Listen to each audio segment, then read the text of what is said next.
अस्सलाम वालेकुम। Welcome to another live session of SST test preparation 2025। हमने जो लाइव सीरीज स्टार्ट किए हैं एसएसटी टेस्ट की प्रिपरेशन के लिए, जिसमें हमने स्टार्ट किया है बायो और केमिस्ट्री का टेक्स्ट बुक। हमने आज के इस लाइव सेशन में हम डिस्कस करेंगे केमिस्ट्री का सेकेंड चैप्टर जो हमने स्टार्ट किया हुआ है केमिस्ट्री का टेक्स्ट बुक। फर्स्ट चैप्टर हमने कंप्लीट कर लिया है। After completing the first chapter अब हम स्टार्ट करेंगे second chapter which is the structure of atom. Unit two structure of atom. Atom के स्ट्रक्चर के बारे में हम डिस्कस करेंगे। इसके बारे में जितने मॉडल्स हुए हैं, रदरफोर्ड एटॉमिक मॉडल को डिस्कस करेंगे, बोहर एटॉमिक मॉडल को। इसके अलावा इलेक्ट्रॉन, प्रोटॉन की और न्यूट्रॉन के स्ट्रक्चर को डिफाइन करेंगे। इसके अलावा आइसोटोप्स पढ़ेंगे, डिफरेंट आइसोटोप्स पढ़ेंगे, यानी कार्बन, हाइड्रोजन, क्लोरीन, यूरेनियम, इनके आइसोटोप्स पढ़ेंगे। इसके बाद पढ़ेंगे मास नंबर, एटॉमिक नंबर, यानी आइसोटोप में से डिफरेंट जो है मास नंबर और एटॉमिक नंबर को पढ़ेंगे। फिर इसमें से आइसोटोप की जो यूजेस हैं, कहाँ कहाँ पर वो यूज़ होता है, सब शेल और शेल किसे कहते हैं, और इसमें से डिफरेंस जो है वो क्या है। So these all topics are covered in this chapter. Chapter का इंट्रोडक्शन जो है, इंट्रोडक्शन में जो मेन पॉइंट जो बहुत ज़्यादा इंपॉर्टेंट है वो ये वाला पॉइंट है कि ग्रीक फिलोसफर डेमोक्राटस जो है वो for the first time suggested that all matter can be ultimately broken down into tiny particles that can not be further divided. उसने कहा था कि मैटर जो है उसको हम उसकी ब्रेक डाउन कर सकते हैं टाइनी पार्टिकल्स में, बट उसकी फर्दर जो है उसकी ब्रेक डाउन नहीं कर सकते। उस पार्टिकल को हमने कहा था एटम, जिसका ग्रीक वर्ड जो है, जो ग्रीक वर्ड एटोमस से निकला है, जिसका मतलब है इंडिविजिबल। और यानी इसका ग्रीक फिलोसफर जो डेमोक्रेटिस था उनका ख्याल था कि एटम जो है वो एक इंडिविजुअल पार्टिकल है। इसके लिए उसने वर्ड यूज़ करता है Greek word atomos. So these are the main points in this intro. फिर उसके बाद जो थ्योरी है और जो एक्सपेरिमेंट है related to atomic structure. Then जो नेक्स्ट टॉपिक है वो है theories and experiments related to atomic structure. फिर एटम के स्ट्रक्चर पर बहुत ज़्यादा एक्सपेरिमेंट्स हुई, उसके बाद बहुत ज़्यादा थ्योरीज आई। although the word atom was used in 400 BC, however no further work was done until 1919 century तक कोई भी काम नहीं हुआ था। उसके बाद जॉन डाल्टन जो है, जो कि इंग्लिश स्कूल टीचर था, उसने फर्स्ट सीरीज ऑफ एक्सपेरिमेंट्स की। उसके बाद उसने जो कंक्लूजन निकाला, उसने कहा कि एटम जो मैटर जो है वो टाइनी पार्टिकल यानी एटम से बना हुआ है, which are just like a solid ball and can not be further divided. He called them atom. He presented his theory under the title A New System of Chemical Philosophy. The main postulate of Dalton atomic theory was this. लेकिन Dalton atomic theory जो है वो 1808 में उसने अपने ये postulates दिए थे। उसके पोस्टुलेट में जो ये 7 पॉइंट्स है वो ये है कि मैटर जो है उसकी कॉम्पोजिशन हुई है स्मॉल पार्टिकल एटम से। फिर एटम के बारे में उसने कहा था कि इंडिविजिबल पार्टिकल है। एटम जो है वो ना क्रिएट हम उसे कर सकते हैं, ना डिस्ट्रॉय कर सकते हैं। एटम जो है वो आइडेंटिकल इन साइज होगा, जितने भी सारे के सारे एटम्स हैं जो एलिमेंट्स में प्रेजेंट है उनका साइज सेम होगा, उनका शेप, मास और सारी की सारी प्रॉपर्टीज जो है वो सेम होंगे। Atom of different element are different in their properties, यानी डिफरेंट एलिमेंट्स के जो डिफरेंट एटम्स हैं वो डिफरेंट होंगे। Atoms combine with each other in small whole number ratio. Atom जो है उनकी कॉम्बिनेशन कैसे होगी, स्मॉल होल नंबर रेशो में होगी। All chemical reaction are due to combination और सेपरेशन ऑफ एटम। और जितने केमिकल रिएक्शन जो है डिफरेंट एलिमेंट्स परफॉर्म करते हैं, सो वो किसकी वजह से होंगे, या तो एटम्स की कॉम्बिनेशन की वजह से होंगे या उसके सेपरेशन की वजह से। सो ये 7 पॉइंट्स उसके पोस्टुलेट्स थे जो डाल्टन ने 1808 में अपनी एक थ्योरी दी, और जिसके अंदर ये सारे के सारे पोस्टुलेट जो हैं वो उसने दिए हुए थे। So these postulates are very important. और जो ये वाला पॉइंट है कि एटम जो है ये इंडिविजिबल पार्टिकल है, ये किसने कहा था, तो ये डाल्टन ने कहा था। This is very important. और ये एमसीक्यू के अकॉर्डिंग जो है बहुत ज़्यादा इंपॉर्टेंट है। एमसीक्यूज में इसके चांसेस हैं कि आ सकते हैं। नेक्स्ट टॉपिक है कि रदरफोर्ड एटॉमिक मॉडल। फिर रदरफोर्ड ने अपना मॉडल जो है वो उसने क्या कहा था, उसने अपने मॉडल में क्या एटम के बारे में डिस्कस किया था, तो 1911 में उसने अपना मॉडल दिया था। और in order to know the arrangement of electron and proton in an atom, फिर उसने कहा था कि एटम में इलेक्ट्रॉन और प्रोटॉन होते हैं, और डिफरेंट एक्सपेरिमेंट करने के बाद उसने उसकी अरेंजमेंट को फाइंड आउट किया था। रदरफोर्ड ने कैसे एक्सपेरिमेंट किया था, एंड डिस्कवरी ऑफ न्यूक्लियस, उसने न्यूक्लियस की discovery. So nucleus, who discover the nucleus? Nucleus was discovered by the Rutherford atomic model. Rutherford performed an experiment to determine the internal structure of an atom in 1911. Rutherford ने experiment किस लिए किया था, atom के internal structure को find out करने के लिए। This is very important. For this purpose he use a thin gold foil. तो ये वाला पॉइंट भी इंपॉर्टेंट है कि उसने क्या यूज किया था। अपने एक्सपेरिमेंट को परफॉर्म करने के लिए उसने यूज किया था थिन गोल्ड फॉइल को। Gold foil was surrounded by photographic plate या जिंक सल्फाइड। अब इसकी जो कॉम्पोजिशन है, इसमें से एक्सपेरिमेंट में उसने जो जो चीज़ें यूज़ की थी, तो दिस इज़ वेरी इंपॉर्टेंट। और वो चीज़ें किस लिए यूज़ की थी, सो ये भी इंपॉर्टेंट है। Detect the particles emitting from the radiation. एक उसने गोल्ड फॉइल यूज़ किया था, दूसरा इसने zinc sulphide fluorescence screen use किया था, ताकि वो रेडिएशन के रिजल्ट में जो इमिटिंग होगी, पार्टिकल्स की इमिटिंग होगी, उसको डिटेक्ट कर सके। So he bombarded the gold foil with alpha particle, और किस with alpha particle from a radioactive source, polonium metal. कौन सा मेटल यूज़ किया था, polonium metal. So these are very important points. He observed that most of the alpha particle passed through the gold foil without any change in direction. It showed that most of the volume occupied by the atom is empty. अब उसने gold foil जो है के ऊपर जो है alpha particle को bombard किया, and it showed that most of the volume occupied by the atom is empty. तो उसने ये फाइंड आउट किया कि बहुत ज़्यादा वॉल्यूम जो है एटम के अंदर, जो जितना इंटरनली उसके अंदर जितना वॉल्यूम है वो एम्प्टी है, क्योंकि सारे के सारे पार्टिकल जो है वो जिंक सल्फाइड फ्लोरेसेंस स्क्रीन को हिट कर रहे थे। Some alpha particle were deflected through smaller angle. तो कुछ ऐसे अल्फा पार्टिकल्स थे जो कि जिन्होंने डिफ्लेक्शन शो की। Only few were bounce back and their original way. कुछ जो है वो बाउंस बैक हुए, यानी जैसे फॉर एग्जांपल ये अगर ये एटम है, इसमें से ये न्यूक्लियस है, तो उसने यहाँ पर जो अल्फा पार्टिकल्स को एमिट किए, तो कुछ सा जो है अल्फा पार्टिकल वो ऐसे स्ट्रेट जा रहे थे, कुछ पार्टिकल जो है वो स्मॉल डिफ्लेक्शन शो कर रहे थे, जैसे इस यहाँ पर स्मॉल डिफ्लेक्शन शो कर रहे थे, और कुछ पार्टिकल जो है वो ऐसे जाकर दोबारा से बाउंस बैक हो जाते थे। So Rutherford concluded that an atom contain a positive proton. तो उसने ये कंक्लूड किया कि उसके अंदर कोई पॉजिटिव पोर्शन है। why he conclude that nucleus के अंदर पॉजिटिव पोर्शन है। उसने ये नहीं क्यों नहीं कहा कि उसके अंदर नेगेटिव पोर्शन भी तो हो सकता है। Because the answer of this question is this that alpha particle जो है ये डबली पॉजिटिवली चार्ज पार्टिकल है। तो पॉजिटिव चार्ज पार्टिकल को अगर वो डिफ्लेक्ट वो बम्बार्ड करता है अमंग द एटम, सो अगर वो उसकी डिफ्लेक्शन होती है, वो बाउंस बैक होते हैं, वो वापस आते हैं, सो इट मीन्स कि वो अंदर कोई सेम चार्ज का पोर्शन मटेरियल प्रेजेंट है, इसी वजह से उसकी डिफ्लेक्शन होती है, वो वहाँ पर नहीं रहता बल्कि वो वापस आ जाता है, which is nucleus in the centre of the atom. So alpha particle जो है passing near this portion were repelled, because alpha particle जो है ये पॉजिटिवली चार्ज पार्टिकल है, और सिमिलर चार्ज जो है वो रिपेल करते हैं एक दूसरे को। सो पॉजिटिव चार्ज होने की वजह से उसने ये एज्यूम किया कि अंदर जो है कोई पॉजिटिव पोर्शन प्रेजेंट है, बट अभी फिलहाल उसे ये नहीं पता था कि अंदर न्यूक्लियस है। उसने जस्ट ये कहा कि अंदर कोई पॉजिटिव पोर्शन प्रेजेंट है, जिसकी वजह से अल्फा पार्टिकल जो है वो दोबारा वापस बाउंस बैक हो रहे हैं।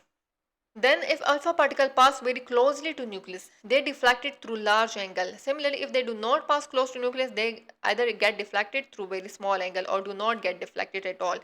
So उसने ये कहा कि अगर वो अल्फा पार्टिकल न्यूक्लियस के करीब जा रहे हैं, तो उसकी डिफ्लेक्शन बहुत ज़्यादा लार्ज एंगल के साथ उसकी डिफ्लेक्शन हो रही है, और अगर वो अल्फा पार्टिकल उसके करीब नहीं जा रहे हैं, उससे थोड़ा दूर जा रहे हैं, तो उसमें डिफ्लेक्शन बहुत ज़्यादा कम एंगल के साथ हो रही है। जैसे कि ये अगर जा रहा है तो ये बहुत कमली डिफ्लेक्ट हो, लेकिन अगर वो उसके साथ जाता है तो ये बहुत ज़्यादा डिफ्लेक्शन होगी। तो दिस एंगल और इस एंगल में बहुत ज़्यादा डिफरेंस है। On the basis of this his conclusion drawn from his experiment, he proposed a new model of atom card planetary model. फिर इसी कंक्लूजन के बेस पर उसने अपने मॉडल को किस मॉडल के साथ कंपेयर किया, प्लानिटरी। उसने कहा कि ये एटम का जो मॉडल है वो बिल्कुल सिमिलर है सोलर सिस्टम की तरह। तो ये पॉइंट इंपॉर्टेंट है कि उसने अपने मॉडल को किस मॉडल के साथ प्रपोज किया था, या उसने अपने मॉडल को किस मॉडल के साथ उसने उसकी मुशाबिहत दी थी, उसे कंपेयर किया था। Which put all the proton in the nucleus and the electron orbited around the nucleus like planets around the sun. So उसने कहा था कि न्यूक्लियस में प्रोटॉन होते हैं और उसके इर्द गिर्द इलेक्ट्रॉन ऐसे ऑर्बिट ऑर्बिट में मूव करते हैं जैसे कि प्लैनेट जो होते हैं वो सन के इर्द गिर्द मूव करते हैं।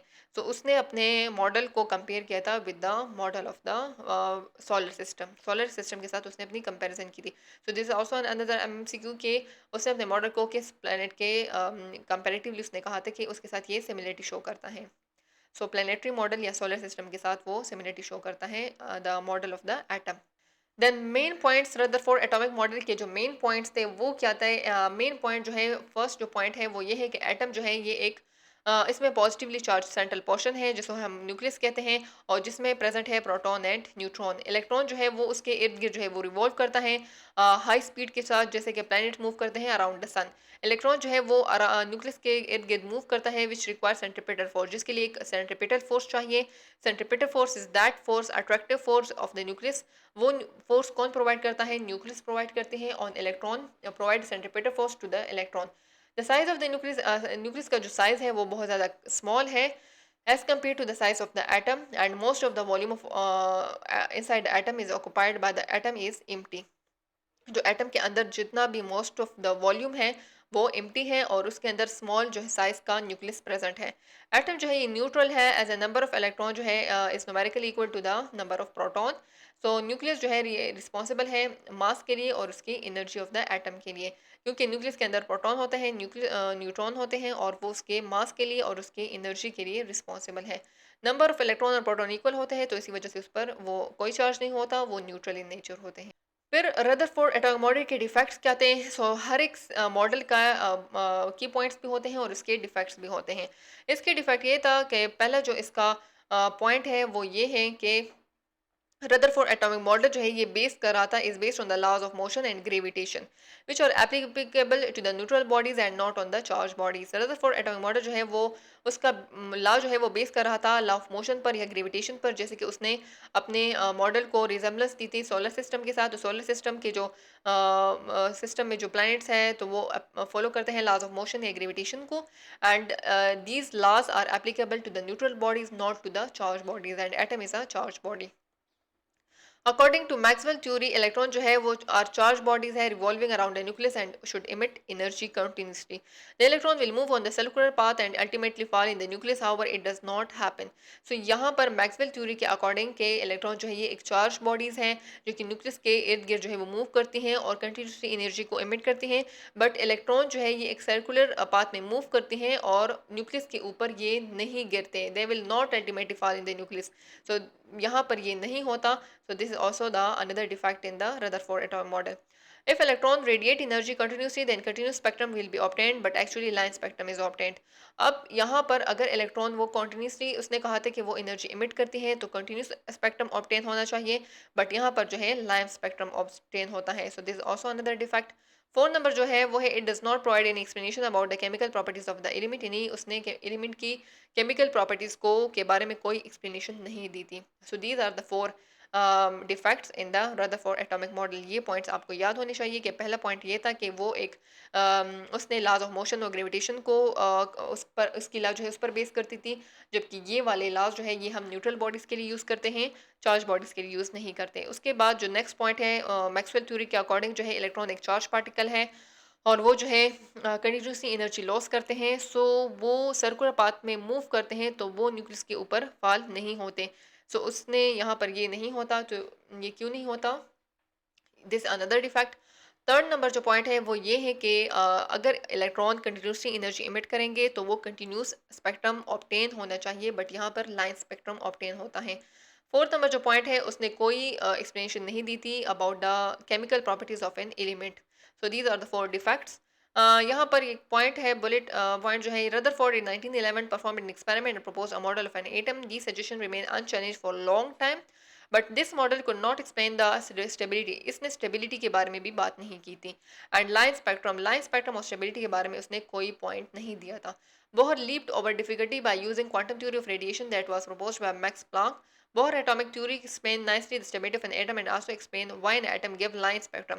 फिर उसके बाद बोहर आया, बोहर ने जो है उसके मैक्स प्लैंक की जो थ्योरी है उसको के अकॉर्डिंग उसने एटम की स्टेबिलिटी के बारे में भी पॉइंट्स दिए और उसने लाइन स्पेक्ट्रम को भी एक्सप्लेन किया। Development of Bohr atomic model explain how interpretation of result of experiments of other scientists help chemists to formulate new explanation theories। So Bohr atomic model जो है उसने ये भी एक्सप्लेन किया कि डिफरेंट जो अदर साइंटिस्ट थे जिन्होंने एक्सपेरिमेंट किए, जिन्होंने एक बेस रखा एक मॉडल के लिए, सो उसके अकॉर्डिंग न्यू अदर साइंटिस्ट आए, उन्होंने अपने एक्सप्लेनेशन दिए। सो ये बहुत ज़्यादा हेल्प करता है न्यू एक्सप्लेनेशन और न्यू थ्योरीज की फॉर्मुलेशन के लिए। सो बोहर ने जो है उसने स्टेबिलिटी और लाइन स्पेक्ट्रम के बारे को एक्सप्लेन किया था। फिर नेक्स्ट मॉडल है वो है नील बोहर एटॉमिक थ्योरी। सो 1913 यानी 1911 में रदरफोर्ड ने अपना मॉडल लिया था, फिर 1913 में नील बोहर ने अपना मॉडल लिया था। नील बोहर ने कहा था न्यू एटॉमिक थ्योरी जो है present a new atomic theory to overcome the defects of Rutherford atomic model. Rutherford atomic model में जितने भी डिफेक्ट्स थे सो उसको खत्म करने के लिए उसने एक न्यू एटॉमिक थ्योरी दी, जिसे नील बोहर एटॉमिक मॉडल कहा जाता है। बोहर का से उसने कौन सा एटम लिया था, उसने हाइड्रोजन एटम लिया था एज अ मॉडल। सो उसके फॉलोइंग ये 4 असम्पशंस थे।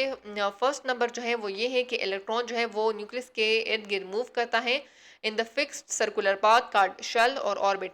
Each orbit has fixed energy, हर एक ऑर्बिट की एक फिक्स्ड एनर्जी है। These orbit are called energy level, और इसको हम क्या कहते हैं, उसको हम कहते हैं energy levels. The energy of an electron in orbit is proportional to its distance from the nucleus. अब वो हर एक इलेक्ट्रॉन जो कि ऑर्बिट में प्रेजेंट है उसकी एनर्जी जो है वो प्रोपोर्शनल है to the distance from the nucleus. यानी उसकी एनर्जी किस पर डिपेंड करती है, depend on the distance from the nucleus. जितना इलेक्ट्रॉन उससे दूर होगा, न्यूक्लियस से दूर होगा, डिस्टेंस मैक्सिमम होगा, तो उसकी एनर्जी मैक्सिमम होगी। As long as electron are revolving around a nucleus in fixed circular orbit, they do not gain or lose energy, energy of an orbit is fixed। उसने ये कहा था कि इलेक्ट्रॉन अगर न्यूक्लियस के इर्द गिर्द मूव कर रहा है फिक्स सर्कुलर पाथ में, तो वो तो ना एनर्जी गेन करेगा ना लॉस करेगा, उसकी हर एक ऑर्बिट में एनर्जी जो है वो फिक्स्ड होगी। When When electron jump from a high energy orbit to the lower energy orbit, it radiate energy, and when it jumps from a lower energy orbit to higher energy orbit, it absorb energy। अगर for example ये हमारे पास nucleus है, ये एक shell है, ये दूसरा shell है, यहाँ पर एक इलेक्ट्रॉन है, अगर वो जंप करता है हायर एनर्जी शेल से लोअर एनर्जी शेल तक, तो वो एनर्जी रेडिएट यानी वो एनर्जी इमिट करेगा। और अगर वो मूव करता है from lower energy shell to the higher energy shell, वो एनर्जी जो है वो एब्जॉर्ब करेगा। Why? Because of the difference in the energy of the each and every orbit. जैसे कि हमने कहा कि हम न्यूक्लियस से दूर जाएंगे तो एनर्जी में इंक्रीज आएगा, और अगर हम करीब आएंगे तो एनर्जी में डिक्रीज आएगा। सो इसी वजह से अगर कोई इलेक्ट्रॉन चाहता है कि वो एक शेल से दूसरे शेल को जंप करे, तो उसने अपनी एनर्जी या तो गेन करनी होगी या लॉस करनी होगी, ताकि वो उसी शेल की एनर्जी अटेन कर सके और तब वो उस शेल में एग्जिस्ट करेगा। अगर वो हायर शेल से लोअर शेल में जंप करना चाहता है, सो वो अपनी एनर्जी लॉस करेगा, बिकॉज लोअर शेल की एनर्जी कम है हायर शेल से। अगर इसी तरह लोअर एनर्जी शेल का कोई इलेक्ट्रॉन है वो हाई शेल में मूव करेगा, सो वो अपनी एनर्जी एब्जॉर्ब करेगा in order to attain the energy of that orbit. So इसी वजह से इसकी में लॉस और गेन आएगा। The energy difference between the two level is del E is equal to E two minus E one which is h nu. So this is the energy difference equation between the two energy levels. इसमें से H जो है वो Planck's constant है, new जो है ये frequency है, ई1 लोअर एनर्जी ऑर्बिट है, ई2 जो है एनर्जी है हायर ऑर्बिट की, और डेल ई जो है ये एनर्जी डिफरेंस है। सो फिफ्थ नंबर जो पॉइंट है वो है कि electron can reside in any one of the orbit and can not stay in between them. Electron reside करेगा किसी न किसी ऑर्बिट में और वो इनके दरमियान नहीं रह सकता। सिक्स नंबर जो पॉइंट है वो है angular momentum of an electron is an integral multiple of H by 2 pi. Angular momentum जो है जो कि इक्वल है एम बी आर के, वो इक्वल होगा एन एच बाई 2 पाई के। So this is the equation in order to find out the angular momentum of an electron in the orbit or in the atom। सो ये equation है जो कि use होता है एंगुलर मोमेंटम को find out करने के लिए। अगर आपको पास n गिवन हो, प्लांक्स कांस्टेंट जो है वो फिक्स्ड है, उसकी फिक्स वैल्यू है, और 2 पाई जो है उसको आप डिवाइड कर लोगे तो आपके पास एक कोई वैल्यू आ जाएगी जो कि एंगुलर मोमेंटम है हर एक इलेक्ट्रॉन का। Orbit defined by Bohr is also called a shell or an energy level. These are represented by alphabets K, L, M, N, O, and so on. The electron present in K shell have the least energy and is nearest to the nucleus. L shell जो होगा वो next shell होगा जिसकी energy high होगी, और जो कि K shell होगा उसकी एनर्जी हाई होगी K shell से। बोहर ने शेल के बारे में डिस्क्रिप्शन दी, उसके एनर्जी लेवल के बारे में, उसकी एनर्जी के बारे में बताया, उसने डिफरेंट नाम दिए, यानी K, L, M, N जो है ये लेटर्स हम यूज़ करते हैं डिफरेंट ऑर्बिट्स के लिए। इसके अलावा इसके इलेक्ट्रॉन के बारे में बताया कि हर एक शेल में कितने इलेक्ट्रॉन्स होंगे। सो के शेल जो है ये इसका एन जो होगा वो 1 होगा, जिसकी कम एनर्जी होगी जो कि न्यूक्लियस के करीब होगा। एल शेल जो है वो उसके एन जो हम यूज़ करेंगे वो 2, जो कि नेक्स्ट शेल टू द के शेल, एंड उसकी एनर्जी हाई होगी के शेल से। सो इसी तरह फिर एम होगा और फिर एन होगा, जिसकी एनर्जी में स्टेप बाय स्टेप इंक्रीज आएगा as we move away from the nucleus. Fundamental particles of an atom. So modern research showed that an atom consists of many subatomic particles. जिस 3 subatomic particles हैं वो एक है proton, neutron और electron. Electron जो है ये नेगेटिवली चार्ज पार्टिकल है, इसका मास जो है वो 0.00054859 MU, बट ये जो है आप ऐसे याद कर लो कि 0.005। सो ये भी आपको याद हो, ये भी बहुत ज़्यादा इंपॉर्टेंट है, बट इतना आपको याद होना चाहिए, this is the very lightest part of the atom. और जो है किलोग्राम में अगर आप कहो तो 9.1 into 10⁻³ charge of an electron, charge जो है वो 1.6 इंटू 10⁻⁻19 कूलब है, जो कि सेम है, इलेक्ट्रॉन और प्रोटॉन दोनों पर सेम चार्ज है, बट जो साइन होगा यहाँ पर माइनस होगा और वहाँ पर प्लस होगा। विद नेगेटिव साइन, इलेक्ट्रॉन जो है ये लाइट और स्मॉल पार्टिकल है विच revolve around the nucleus. Proton जो है ये पॉजिटिवली चार्ज पार्टिकल है, इसका मास जो है वो ज़्यादा है इलेक्ट्रॉन से, और इसका मास जो है वो 1.67 है into 10⁻⁻27 kg। And charge of proton जो है वो सेम है as that of electron but with different sign, with positive sign. Proton जो है ये 1837 टाइम्स हैवियर है इलेक्ट्रॉन से। This point is very important, ये आ सकता है 1837 टाइम्स। और प्रोटॉन जो है इस ये प्रेजेंट है न्यूक्लियस में। न्यूट्रॉन जो है ये न्यूट्रल पार्टिकल है जिसमें पर कोई चार्ज नहीं है, इसका मास है 1.008 और MU, या अगर आप किलोग्राम में लिखो तो 1.67 into 10⁻⁻27 kilogram. Neutron 1842 times heavier है इलेक्ट्रॉन से। Neutron are present in the nucleus of an atom. Neutron जो है वो न्यूक्लियस में प्रेजेंट है जस्ट लाइक प्रोटॉन। अगर आप ये टेबल भी याद कर लो तो फिर आपको वो थ्योरी रीड करने की ज़रूरत ही नहीं है, यानी टेबल से ही आप सारा टेबल याद कर लो कि इस पर सिंबल जो है ये सिंबल यूज़ होगा प्रोटॉन के लिए, और न्यूट्रॉन के लिए ये वाला सिंबल। इस पर जो चार्जेस होंगे वो -1 +1 एंड 0। चार्ज जो है वो सब पर सेम है, बट न्यूट्रॉन पर नो चार्ज। रिलेटिव मास जो है वो ये सबसे लाइटेस्ट है, फिर ये पार्टिकल है, और सबसे हैवीएस्ट जो है वो न्यूट्रॉन है। मास किलोग्राम में जो होगा वो 9.1 इंटू 10⁻31 होगा। 1.6726 मल्टीप्लाई 10⁻27 जो किलोग्राम मास है प्रोटॉन का। और न्यूट्रॉन जो है वो सबसे ज़्यादा हाईएस्ट है। न्यूट्रॉन और प्रोटॉन में जो डिफरेंस है वो ये है कि 4, 9 और 2, 6, तो इन दोनों का डिफरेंस है, इसी वजह से हम कहते हैं कि न्यूट्रॉन जो है वो भी हैवियर है प्रोटॉन से। देन टॉपिक है electronic configuration. Electronic configuration means के हम इलेक्ट्रॉन की डिस्ट्रीब्यूशन या अरेंजमेंट करें around the nucleus in orbits या शेल में, तो इसको हम कहते हैं electronic configuration. The electron are distributed around the nucleus in various orbit और एनर्जी लेवल और shells. These orbits are number, इस ऑर्बिट को हम नंबर देते हैं 1, 2, 3 से स्टार्ट करते हैं। So these orbit are represented by KLMN। The maximum number of electron, हर एक ऑर्बिट में जितने नंबर ऑफ इलेक्ट्रॉन होंगे उसको हम इस फॉर्मूले से फाइंड आउट करते हैं, और n जो होगा वो नंबर ऑफ शेल को डिनोट करेगा। So maximum number, so the maximum number of electron in first, second and third orbit जो है वो 2, 8 and 18 होंगे respectively. Number of orbit, ये नंबर यानी number of orbit means n को डिनोट कर रहा है। When n is 1 then वो उस ऑर्बिट का नाम क्या होगा, वो कैशल होगा। उसके लिए फार्मूला 2n2 फार्मूला यूज़ करते हैं। नंबर ऑफ इलेक्ट्रॉन कितने होंगे, सो अगर आप इसको n1 पुट कर लो तो आपके पास आ जाएगा 2, it means 2 electrons are present in the first shell. Then अगर n2 हो तो फिर उसके लिए इट मीन्स 8 इलेक्ट्रॉन जो है वो present in the L shell. अगर n3 हो तो फिर 18 इलेक्ट्रॉन्स होंगे एम शेल में। n4 हो तो 32 इलेक्ट्रॉन्स, और अगर n5 हो तो 50 electrons. So this is the simplest formula which is used to find out the number of electron in each and every shell. Concept of SP and P sub shell. Shell जो है वो क्या है, shell को हम orbit भी कहते हैं, एनर्जी लेवल भी कवर्ड भी यूज़ करते हैं। So these are the word for in order to represent the shell. According to Bohr atomic theory, electron जो है revolving around the nucleus in one of the face circular path called the shell और orbit. Electron जो है वो revolve करते हैं nucleus के इर्द गिर्द सर्कुलर पाथ में, जिसे हम कहते हैं शेल ऑर्बिट। हर एक शेल की फिक्स्ड एनर्जी होती है, और इस ऑर्बिट या शेल को हम एनर्जी लेवल भी कहते हैं। सो शेल भी आप कह सकते हो, ऑर्बिट भी यूज कह सकते हो, और एनर्जी लेवल का टर्म भी यूज़ कर सकते हो। हर एक शेल में जो है n को हम उसको n से रिप्रेजेंट करते हैं। n जो है 1 भी हो सकता है, 1 से स्टार्ट होगा up to soon. As the value of n increases, shell number increase होगा, डिस्टेंस ऑफ इलेक्ट्रॉन इंक्रीज होगा फ्रॉम द न्यूक्लियस, और एनर्जी ऑफ इलेक्ट्रॉन जो है उसमें भी इंक्रीज आएगा। So these are the very important point जो MCQ आ सकता है। अगर n नंबर इंक्रीज होगा तो किसी चीज़ में इंक्रीज आएगा।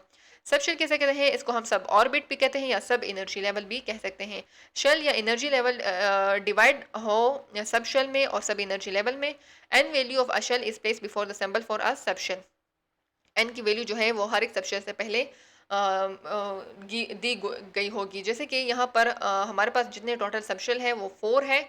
टोटल 4 सब शेल हैं जो कि S, P, D and F है। This are spectroscopic terms which stand for, S से आता है शार्प, पी से आता है प्रिंसिपल, डी से डिफ्यूज्ड एंड एफ हम यूज़ करते हैं फंडामेंटल के लिए। एस सबशेल में जो है वो एक ऑर्बिटल होगा और एस सबशेल जो है ये स्फेरिकल होगा, सो this is for S subshell. और एक ऑर्बिटल जो है उसके लिए हम स्क्वायर बॉक्स ऐसे बनाते हैं जिसमें हम लिखते हैं कि दो हर एक ऑर्बिटल में दो इलेक्ट्रॉन्स होते हैं जो कि एंटी पैरेलल पोजीशन में अरेंज हुए होते हैं। और इसका एस का जो सबशेल का जो स्ट्रक्चर है वो स्फेरिकल इन स्ट्रक्चर होता है। So these two electrons are present in the S subshell, एक ही ऑर्बिटल इसमें होता है।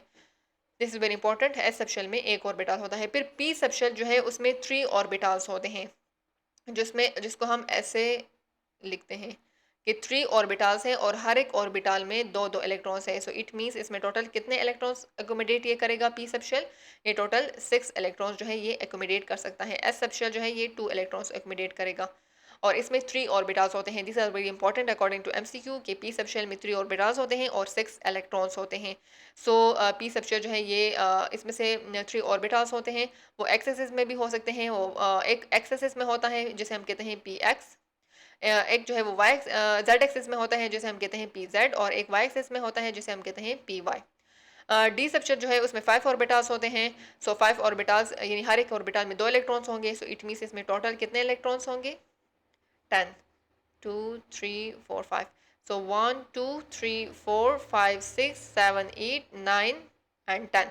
सो टोटल जो है वो 10 इलेक्ट्रॉन्स होंगे, 5 ऑर्बिटल्स होंगे डी सबशेल में। एक ये ऑर्बिटल जो है वो ये है डी सबशेल का, दूसरा ये वाला, तीसरा इस अरेंजमेंट होगी, चौथे की ये वाली अरेंजमेंट होगी और पांचवे की ये वाली अरेंजमेंट होगी। So these are the shapes of S P and D subshell. F subshell जो है उसमें 7 ऑर्बिटल्स होंगे। तो 7 ऑर्बिटल्स होने की वजह से इसमें टोटल इलेक्ट्रॉन्स कितने होंगे, 3, 4, 5, 6 and then 7। तो 1, 2, 3, 4, 5, 6, 7, 8, 9, 10, 11, 12, 13, 14। तो 7 ऑर्बिटल्स होंगे और टोटल 14 इलेक्ट्रॉन्स होंगे और डी सबशेल में 10 इलेक्ट्रॉन्स होंगे। So these are number of electrons and total number of orbitals in each subshell. जैसे कि यहाँ देख ले, यहाँ पर लिखा हुआ है कि एस सबशेल में अकोमोडेट करता है 2 इलेक्ट्रॉन, पी सबशेल जो है वो 6 इलेक्ट्रॉन अकोमोडेट करता है, डी सबशेल 10 इलेक्ट्रॉन्स और एफ सबशेल 14 इलेक्ट्रॉन। यहाँ पर ये सारा टेबल है, टेबल को याद कर लो तो इससे बहुत ज़्यादा आसानी होगी। फर्स्ट नंबर शेल के शेल होगा, इसका फॉर्मूला 2n2 है, इसमें 2 इलेक्ट्रॉन्स होंगे। इसका जो सबशेल होगा एक सबशेल होगा और इसको हम ऐसे रिप्रेजेंट करते हैं, हर एक सबशेल से पहले नंबर ऑफ शेल लिखा होगा जिससे आपको पता चलेगा कि ये सबशेल जो है वो कौन से शेल का है। सो इट मीन्स 1:2 मीन्स कि ये सबशेल एस जो सबशेल है जो है ये फर्स्ट नंबर के शेल का सबशेल है। सेकंड नंबर शेल जो होगा उसमें 8 इलेक्ट्रॉन होंगे। सो इसके लिए एस एंड पी दोनों सबशेल होंगी क्योंकि एस में 2 इलेक्ट्रॉन आ जाएंगे और रिमेनिंग जो 6 इलेक्ट्रॉन है उसको हम डालेंगे पी सबशेल में। और से पहले जो 2 लिखा हुआ है, so it means these subshell are of the second number shell. 18 electron में एस पी डी एफ होगा और इसके लिए ये वाला इलेक्ट्रॉन्स हम इसके रिप्रेजेंट करने के लिए हम ये वाला, इसकी इलेक्ट्रॉनिक कन्फिग्रेशन ऐसे होगी, S P D F fourth number shell में होगा और इसके लिए इलेक्ट्रॉनिक कन्फिग्रेशन हम ये लिखेंगे। So according to the total number of electron present in an atom, इसके लिए हम ये वाले इलेक्ट्रॉनिक कन्फिग्रेशन जो है वो हम यूज़ करेंगे। The increasing order of energy of the subshell belong to different shell is given below. अब इसकी एनर्जी डिफरेंट शेल के सबशेल में जो एनर्जी डिफरेंस होगा वो कैसे होगा, इसके लिए हम ये वाला ऑर्डर याद करेंगे कि 1s की जो एनर्जी होगी वो कम होगी 2s से, 2s की कम होगी 2p से, 2p की कम होगी 3s से। यानी वैसे ही है जैसे कि शेल नंबर इंक्रीज होगा तो उसकी एनर्जी में भी इंक्रीज आएगा। The electron are accommodated in different energy level by using Aufbau principle. हम इलेक्ट्रॉन को हम अफबा प्रिंसिपल के अकॉर्डिंग इस सबशेल में फिलअप करेंगे। अफबा प्रिंसिपल क्या है कि electron fill first the lowest energy subshell available to it and then high energy subshell. Electron जो है उसको पहले हम यहाँ से स्टार्ट उसकी फिलिंग स्टार्ट करेंगे, पहले वो लोअर एनर्जी सबशेल को फिल करेगा फिर हाई एनर्जी सबशेल को। सो इलेक्ट्रॉन को हम पहले फिल करेंगे 1s में, अगर और ज़्यादा होंगे फिर 2s में डालेंगे, फिर अगर और ज़्यादा होंगे तो 2p में, इसी तरह so because the energy of 4s is lower than the 3d subshell. अब यहाँ पर 4s को पहले रखा गया है और 3d को बाद में। सो 4s की एनर्जी कम है 3d से, इसी वजह से हमने पहले एनर्जी इलेक्ट्रॉन को 4s में फिलअप किया फिर उसके बाद 3d को, because of the difference in the energy. So these are the all explanation about the electronic configuration and आज के इस लास्ट सेशन में हमने मॉडल्स को डिस्कस किए, इसके बाद स्ट्रक्चर को डिस्कस किए इलेक्ट्रॉन और प्रोटॉन और न्यूट्रॉन की, और उसके बाद शेल और सब शेल और इलेक्ट्रॉनिक कॉन्फ़िगरेशन को के टॉपिक को कवर किए हैं। सो रिमेनिंग जो हाफ चैप्टर है जिसमें आइसोटोप्स हैं, उसके यूजेस हैं, इसके अलावा डिफरेंट आइटम्स के डिफरेंट आइसोटोप्स हैं। सो वो रिमेनिंग जो चैप्टर है उसको हम डिस्कस करेंगे नेक्स्ट सेशन में। See you in the next class. अल्लाह हाफिज़।